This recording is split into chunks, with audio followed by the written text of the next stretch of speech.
Friends, मेरा नाम प्रियंका जामगढ़े है और आज हम पढ़ने वाले हैं भगवान बुद्ध और उनका धम्मा, जो कि बोधिसत्व बाबा साहेब डॉक्टर बी.आर. आम्बेडकर की लिखी हुई किताब है। आज हम देखने वाले हैं बचपन एवं शिक्षा, भाषा, शास्त्र, गणित, खेल, घुड़सवारी बुद्ध भगवान का। जब राजकुमार सिद्धार्थ चलने योग्य हो गए तो शाक्य वंश की परंपरा के अनुसार बालक को ग्राम देवी अभया के मंदिर में देवी के दर्शन के लिए तैयार किया गया। जब महाप्रजापति उसे वस्त्र पहना रही थी तो सिद्धार्थ ने बहुत मधुर वाणी में मौसी से पूछा कि उसे कहाँ ले जा रहे हैं। उसे बताया गया कि मंदिर, तो वह मुस्कुराया।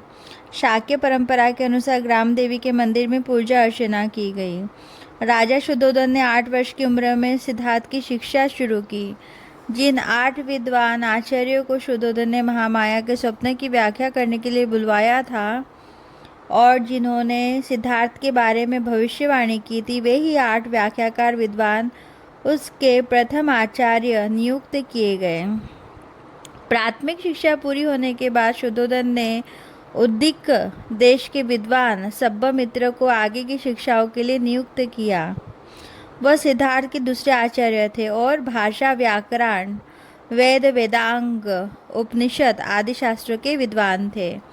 उनके सानिध्य में सिद्धार्थ ने उस समय के सभी दर्शन शास्त्रों का अध्ययन कर अपनी बाल प्रतिभा का परिचय दिया। राजकुमार सिद्धार्थ के साथ राज परिवारों के अन्य बच्चे भी पढ़ते थे। बचपन से ही सिद्धार्थ की कुशाग्र बुद्धि, सीखने की जिज्ञासा व उत्सुकता से सभी आचार्य चकित थे। बहुत जल्दी ही उन्होंने शास्त्रों तथा अनेक विषयों का अध्ययन कर लिया और लिपि, भाषा, व्याकरण तथा अंक गणित में पारंगत हो गए। इनके अलावा कई तरह के खेल, कुश्ती, तीरंदाजी, घुड़सवारी आदि में भी निपुणता हासिल कर ली। हर विषय और विद्या में उनकी प्रतिभा व प्रवीणता को देखकर उनके साथी व आचार्य अचंभित थे। आचार्य जितना पढ़ाते थे उससे अधिक और आगे की बात वह स्वयं जान लेते थे। तीक्ष्ण बुद्धि के साथ शारीरिक रूप से भी उनकी कद काठी बहुत आकर्षक थी। लंबा कद, बलिष्ठ भुजाएं, चौड़ा मस्तक वाला सुडौल शरीर था। उन्होंने मानसिक विकास के साथ साथ शारीरिक बल की भी कई विद्याएं सीख ली थी। मानवीय शोषण के खिलाफ बालक सिद्धार्थ।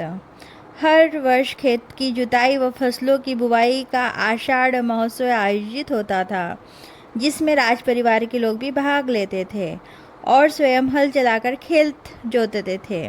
जब सिद्धार्थ की उम्र 7 वर्ष थी तब उनके पिता के साथ वह भी एक बार महोत्सव को देखने खेत में गए। सभी लोग खेत जोतने में व्यस्त थे। उन्हें देखने के बाद सिद्धार्थ को वहीं एक जामुन की घनी छाया वाले पेड़ के नीचे आसन बिछाकर बिठा दिया। सिद्धार्थ जो ही वहां बैठे आंखें बंद कर मानो किसी पुराने साधक की तरह ध्यान मग्न हो गए। काफी देर बाद सेवकों ने उन पर नजर डाली। राजा शुद्धोधन और अन्य परिजन भी तुरंत वहां आए और बालक सिद्धार्थ की प्रतिभा के इस अनूठे दृश्य को देखकर चकित रह गए। सिद्धार्थ का मन बहुत कारुणिक व दयालु था। उस समय भी समाज में व्याप्त उच्च नीच भेदभाव, जाति पाति, आर्थिक विषमता और गरीब वंचित का शोषण चरम सीमा पर था। एक दिन राज परिवारों के अपने कुछ मित्रों के साथ वह खेत पर गया।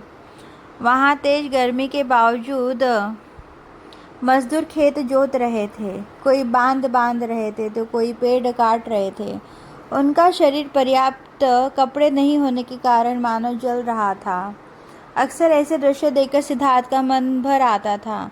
उनके मन में बार बार यह सवाल उठता था कि गरीब मजदूर किसान कड़ी मेहनत के बावजूद सुखी नहीं है, अभाव का जीवन जी रहे हैं और मालिक उसकी मेहनत की कमाई पर ऐशो आराम का जीवन जी रहा है। समाज में किसी के पास तन ढकने को वस्त्र नहीं, रहने के लिए घर नहीं और भरपेट भोजन नहीं मिल पा रहा था, जबकि कुछ लोगों के पास जरूरत से ज़्यादा सुविधा और धन था। यह सब देखकर उनका मन बहुत दुखी हो जाता था। अपने मित्रों से इसके बारे में सवाल करते तो वे यही जवाब देते थे कि गरीब मजदूर किसान का जन्म तो अपने मालिकों की सेवा करने के लिए ही हुआ है और यही उनका धर्म है। ऐसे मित्र राज परिवारों की संतानें थी जो पुरानी परंपरा व विचारधारा को मानने वाले थे। हालांकि राजकुमार सिद्धार्थ हर हुनर में पारंगत और कई विषयों के विद्वान थे, लेकिन कारुणिक व दयालु स्वभाव के कारण वह शारीरिक श्रम से घृणा नहीं करते थे। वह एक योद्धा राजवंश के वंशज थे। उन्हें घुड़सवारी, धनुर्विद्या एवं शास्त्रों के प्रयोग की भी शिक्षा मिली थी, लेकिन वह किसी प्राणी को अनावश्यक कष्ट देने के खिलाफ थे। वह चाहते थे कि हर प्राणी दुखों से मुक्त हो जाए और सुख शांति से रहे। वह अपने मित्रों के साथ शिकार के लिए जाने से मना कर देते थे। उनके मित्र कहते थे कि क्या तुम्हें चीतों से डर लगता है? सिद्धार्थ का जवाब होता था कि उन्हें पता है कि तुम शेर चीतों को तो नहीं मार पाओगे, तुम तो हिरन तथा खरगोश जैसे असहाय निर्दोष जानवरों को ही मारने जाते हो। उनके मित्र फिर कहते हैं कि शिकार के लिए नहीं तो अपने शिकारी मित्रों का निशाना देखने के लिए आ जाया करो, लेकिन सिद्धार्थ के दयालु मन से यही जवाब होता था कि वह निर्दोष प्राणियों की हत्या के गवाह नहीं होना चाहते। राजकुमार की दयालु प्रवृत्ति से राजा शुद्धोधन व प्रजापति गौतमी को चिंता होने लगी। एक दिन सिद्धार्थ को प्रजापति गौतमी ने कहा, तुम एक योद्धा राजवंश के वंशज राजकुमार हो और युद्ध में लड़ना तुम्हारा धर्म है। तुम्हें अपने मित्रों के साथ शिकार के लिए जरूर जाना चाहिए, क्योंकि इसी के माध्यम से निशाना लगाने में आगे बढ़ सकते हो। शिकार भूमि ही युद्ध भूमि का अभ्यास स्थल है। लेकिन सिद्धार्थ वापस महाप्रजाति से ही सवाल कर बैठते, माँ आप यह तो बताओ कि इंसान को मारना ही दूसरे इंसान का धर्म कैसे हो सकता है? प्रजापति गौतमी सिद्धार्थ को समझाते हुए कहती, तुम्हारे विचार एक सन्यासी जीवन के लिए ही सही है, एक योद्धा के लिए नहीं। लेकिन क्षत्रिय योद्धा का धर्म लड़ना ही है, और यदि योद्धा ही नहीं लड़ेगा तो राष्ट्र की सुरक्षा कौन करेगा? लेकिन माँ, यदि सभी क्षत्रिय आपस में मैत्री व प्रेम भाव से रहे तो आपस में युद्ध भूमि में लड़कर खून की नदियाँ बहाए बिना ही राष्ट्र की सुरक्षा कर सकते हैं। इस प्रकार सिद्धार्थ के मानवीय आधारों के तर्कों के आगे गौतमी का कोई उत्तर नहीं होता। शिकार, युद्ध, शोषण, विलासिता से हटकर सिद्धार्थ प्रेम, करुणा, दया व मैत्री भाव को बहरे रहते थे। इसके लिए नियमित ध्यान साधना के अभ्यास करते थे और अपने साथियों को भी पास बैठाकर ध्यान मेडिटेशन लगाने के लिए प्रेरित करते। उन्हें बैठने का उचित आसन सिखाते, अपनी आती जाती सांस पर चित्त को एकाग्र करना सिखाते। सिद्धार्थ अपने साथियों को ध्यान के द्वारा मन को निर्मल कर सभी प्राणियों के मंगल व कल्याण की कामना के भावनाओं को प्रबल करने के लिए प्रेरित करते कि मैं सुखी रहूं, मेरे सभी परिजन संबंधी मित्र सुखी रहे और जगत के सभी प्राणी सुखी रहे।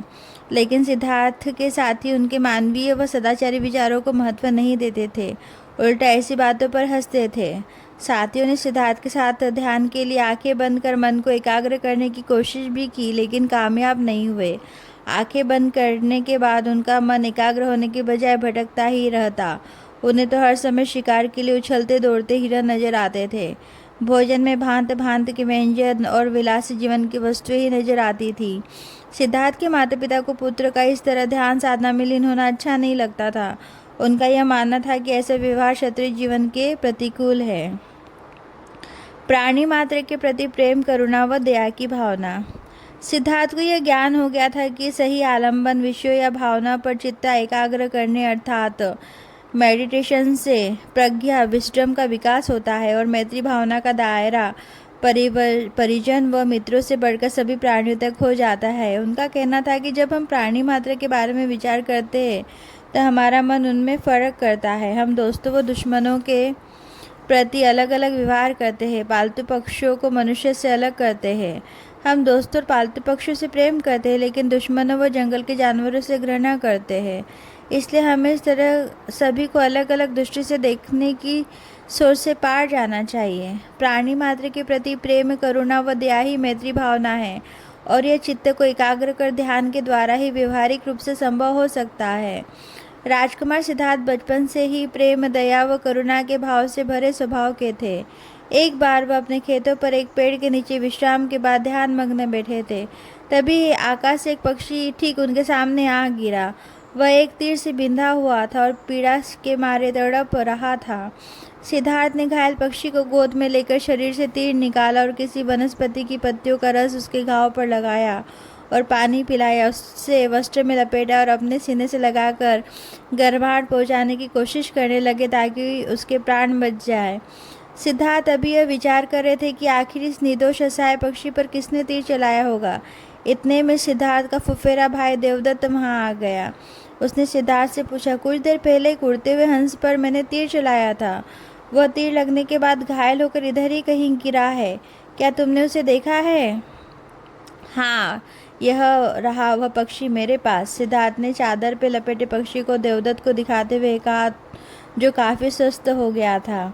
देवदत्त ने रोब से पक्षी मांगते हुए कहा, यह पक्षी मेरा है, इसे मुझे दे दो। सिद्धार्थ ने देने से साफ इनकार करते हुए कहा, नहीं, मैं नहीं दूंगा। मैंने इस घायल पक्षी की सेवा कर बचाया है, इसलिए अब यह मेरा है। इस बात पर दोनों ने विवाद होने लगा। दोनों अपने अपने हक पर अड़े रहे तो विवाद बढ़ गया और बात न्यायालय तक जा पहुंची। देवदत्त ने अपने पक्ष में कहा कि शिकार के नियमों के अनुसार जो व्यक्ति पशु या पक्षी को मारता है उसी का उस पर अधिकार होता है। सिद्धार्थ का कहना था कि जो किसी जीव की रक्षा कर बचाता है, जीवन उसी का होता है। जीवन उसका नहीं होता जो उसे दुख देता है या हत्या करना चाहता है। किसी जीव की हत्या करने वाला किसी का मालिक नहीं हो सकता, वह अपना अधिकार नहीं जता सकता। कपिलवस्तु के न्यायालय में न्यायाधीश ने दोनों पक्षों को सुनकर सिद्धार्थ के पक्ष में फैसला दिया। न्यायालय में सिद्धार्थ की इस जीत के दिन से ही देवदत्त सिद्धार्थ को अपना दुश्मन समझने लगा। लेकिन सिद्धार्थ की मैत्री भावना का दायरा बहुत व्यापक था। उन्होंने फुफेरे भाई को राजी रखने के बजाय एक निर्दोष पक्षी का जीवन बचाना ज़्यादा जरूरी समझा। सिद्धार्थ संग यशोधरा का मंगल विवाह। किशोर उम्र को लांघ कर सिद्धार्थ जब 16 वर्ष के हो गए तो रानी प्रजापति और राजा शुद्धोधन कभी उस भविष्य वाणी पर विचार करते तो कभी अपने पुत्र के भविष्य की सोचकर चिंता में डूब जाते। राज परिवार के वरिष्ठ शाक्यों की सलाह पर शुद्धोधन सिद्धार्थ के लिए सुयोग्य कन्या की तलाश करने लगे ताकि उनके मन में गृह त्याग कर सन्यासी बनने की भावना नहीं जागे। सिद्धार्थ अपने माता पिता की इच्छा पूरी करना स्वीकार किया और अपनी भावी पत्नी की योग्यता के बारे में भी बता दिया। राजा शुद्धोधन ने कुमार के विवाह का निश्चय किया और सिद्धार्थ को चुनाव के लिए राज्य की सारी विवाह योग्य कुमारियों को अपने महल में निमंत्रित किया। वहाँ सिद्धार्थ ने यशोधरा को पसंद किया। यशोधरा भी सिद्धार्थ की विवाह करने के लिए इच्छुक थी, लेकिन उनके पिता दंडपाणि अपनी पुत्री का विवाह स्वयंवर की प्रथा अनुसार चाहते थे। यशोधरा एक सुंदर, सुशील, धम्मचारिणी, सुशिक्षित और अहंकार, ईर्ष्या, क्रोध जैसे दुर्गुणों से रहित थी। वह सिद्धार्थ की जीवन संगिनी के लिए पूरी तरह सुयोग्य थी। कोलीय वंश के दंडपाणि ने राज्य के कुमारों को अपनी पुत्री के स्वयंवर में शामिल होने के लिए निमंत्रण भेजा। सिद्धार्थ गौतम को भी निमंत्रण भेजा गया। स्वयंवर में भी यशोधरा ने सिद्धार्थ को ही चुना, लेकिन इसके बावजूद भी दंडपाणि इस फैसले से प्रसन्न नहीं था।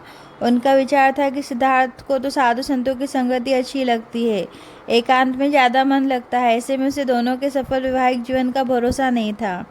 यशोधरा की माता यामिनी ने दंडपाणि को समझाया कि जब उनकी पुत्री सिद्धार्थ से ही विवाह करना चाहती है तो उन्हें राजी हो जाना चाहिए। दंडपाणि राजी भी हो गया, लेकिन वहाँ आए अन्य शाक्य कुमारों ने यशोधरा के फैसले पर एतराज जताते हुए मांगी कि वर के चुनाव से पहले कोई शक्ति परीक्षण जरूर होना चाहिए। सिद्धार्थ किसी शक्ति परीक्षण के लिए राजी नहीं थे। उन्होंने अपने सारथी छन्न से समझाया कि शक्ति परीक्षण में शामिल नहीं होना स्वयं सिद्धार्थ, उनके परिवार और सबसे बढ़कर यशोधरा के लिए भारी अपमान की बात हो जाएगी। इस तर्क पर सिद्धार्थ ने स्वीकार कर लिया। आखिर शक्ति का परीक्षण हुआ। सभी कुमारों ने लक्ष्य भेद में अपना अपना कौशल दिखाया, लेकिन लक्ष्य भेदने की धनुर्विद्या परीक्षा में सिद्धार्थ का प्रदर्शन सर्वश्रेष्ठ रहा। वहाँ उपस्थित जनसमूह ने बुद्धिमान व प्रतिभाशाली राजकुमार सिद्धार्थ की जीत का जयघोष किया। यशोधरा और सिद्धार्थ का विवाह बड़ी धूमधाम से संपन्न हुआ। दोनों के माता पिता भी इस मंगल परिणय पर बहुत प्रसन्न थे। विवाह के लंबे समय बाद यशोधरा ने एक पुत्र को जन्म दिया जिसका नाम राहुल रखा गया। दोस्तों, आज तक इतना ही, और आपको समझ में आया होगा ये कहानी मैंने कैसे बताया आपको, और आपने बहुत अच्छे से सुना होगा, मुझे उम्मीद है। तो हम आज के लिए यहीं पर ही ख़त्म करते हैं आज का एपिसोड। मिलते हैं हम नेक्स्ट वीडियो में। Bye bye, take care. नमो बुद्धाय।